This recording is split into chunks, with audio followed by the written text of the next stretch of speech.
Right. What we mentioned in the other video with the principles was shortening the supply chain. Correct. And we talked about how crucial it was, not only during COVID, but in times of, well, we're in a very unstable world, a lot of volatility. So the closer that the manufacturers have, and manufacturing is now taking a lot of priority and importance back in the country, so shortening that supply chain so that the U.S. manufacturers can deliver as what they're promising their shareholders seems to be much more important. Yeah, and so that's where we really focused, and I moved the direction of the firm to think about and work with organizations and companies that were doing the work of coming back to America and reshoring those companies, manufacturing especially, to shorten those supply chains, as you mentioned.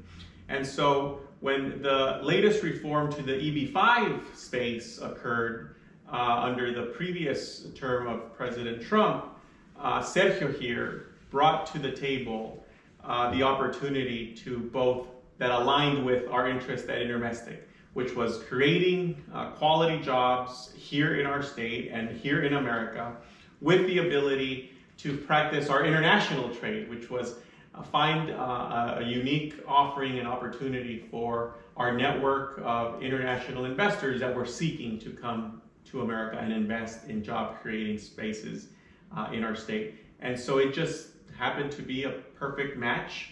And then we set out on the work with Sergio and with Dennis to find a premier project that fit those priorities, but in this case also elevated it to my background of national interest, national security, finding an opportunity that did that. And that's how our work in being the promoter sponsor of EVelution's priority project. So even though Intermestic may be what we might say is a newer player to the EB-5 space, you have a tremendous amount of experience working with immigration and with the agencies in Congress and knowing what the program is looking for in terms of job creation and all of the other aspects that the EB-5 program promises to not only the investors, but to the U.S. citizens. Yeah, it really fit well because in an era of uncertainty, understanding the way that the federal government works, especially around national interest and national security,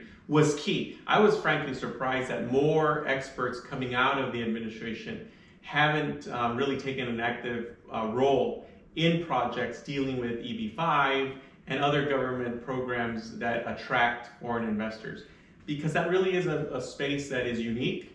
And you have to figure out and know the inner workings, the sausage making that you talked about, so that you could get ahead and you can be successful. And that's what we hope to accomplish with this project in Yuma.